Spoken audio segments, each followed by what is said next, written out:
Audio Jungle.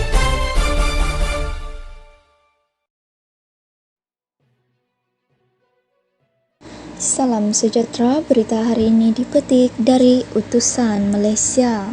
Patutkah Najib diberi pengampunan?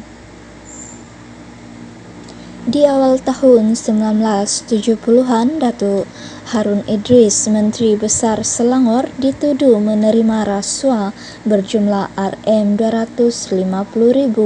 Pertuduhan dengan jelas mengatakan wang itu diterima untuk UMNO.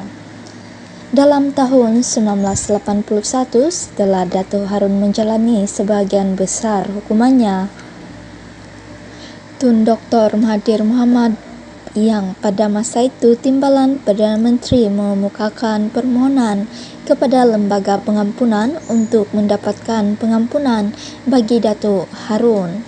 Pengampunan diberi dengan dan bebaslah Datuk Harun. Di awal tahun 1980-an, Datuk Mokhtar Hashim, Menteri Belia dan Sukan, dihukum mati kerana membunuh musuh politiknya dalam UMNO, Datuk Muhammad Taha Talib. Setelah berada dalam penjara beberapa lama, beliau diberi pengampunan dengan menggantikan hukuman mati dengan hukuman penjara. Apabila tamat temponya, keluarlah beliau untuk menjalani penghidupannya sebagai seorang awam. Kedua-dua kes ini menunjukkan cara tradisi pengampunan dilakukan. Yang menukarnya adalah kes pengampunan Datuk Seri Anwar Ibrahim. Pembaruan itu dibuat oleh Dr. Mahathir setelah menjadi Perdana Menteri Kerajaan Pakatan Harapan. Anehnya, beliau adalah orang yang bertanggungjawab memulakan pendakwaan terhadap Anwar dalam kes liwat pertamanya. Asas bagi mendapat pengampunan kepada Anwar itu hanya politik. Melalui pendakwaan kes liwat pertama terhadap Anwar, Dr. Mahathir tidak mahu Anwar menjadi Perdana Menteri.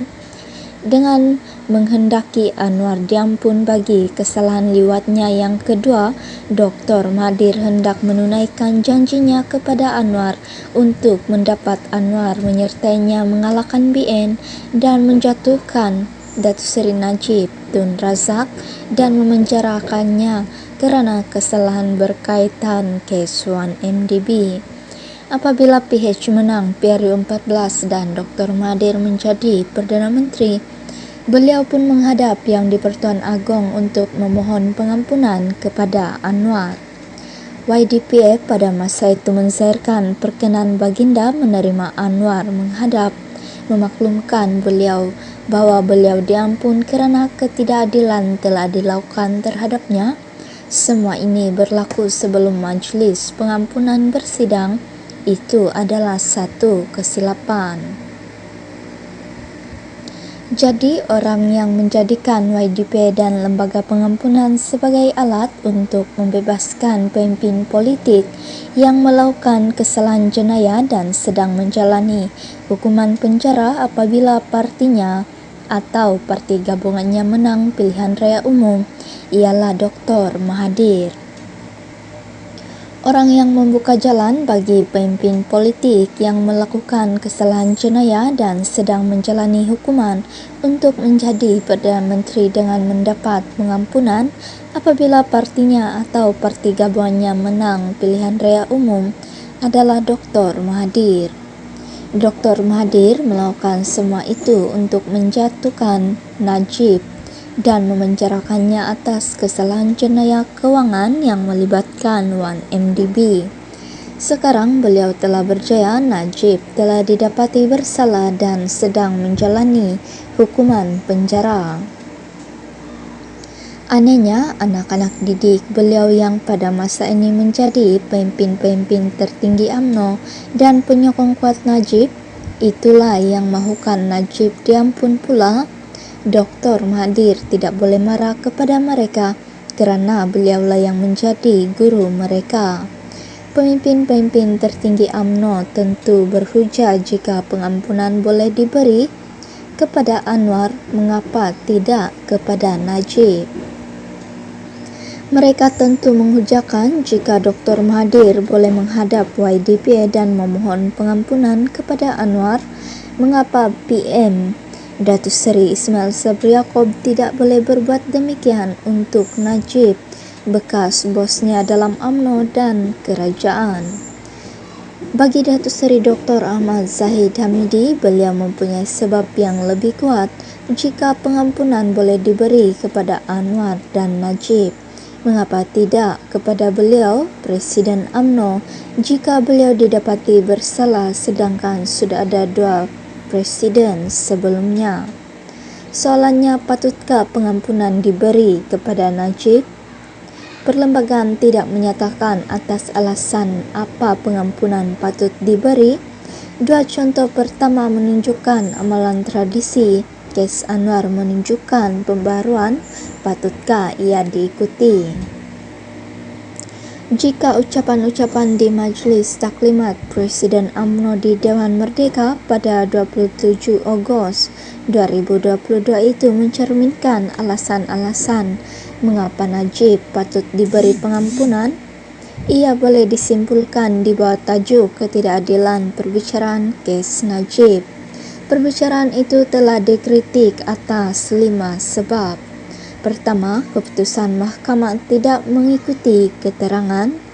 Kedua, keengganan Mahkamah Persekutuan membenarkan permohonan penangguhan oleh Peguam Baharu Najib untuk mengkaji rekod rayuan.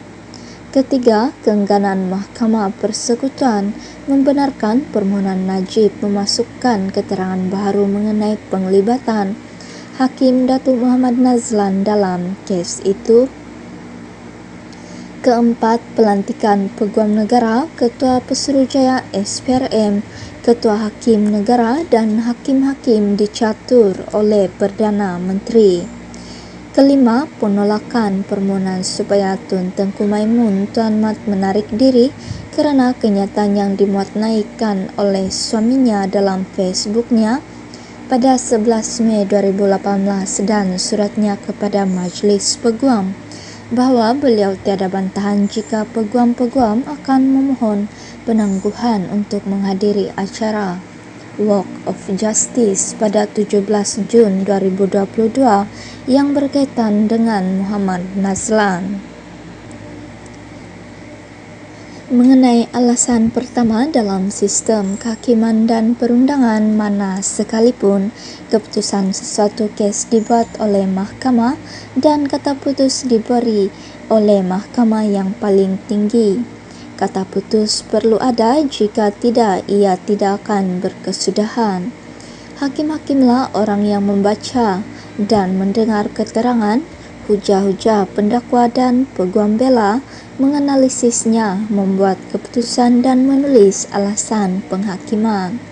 Mereka terlatih dan mempunyai pengalaman dan sepatutnya jujur, bebas dan adil dalam menjalankan tugas mereka.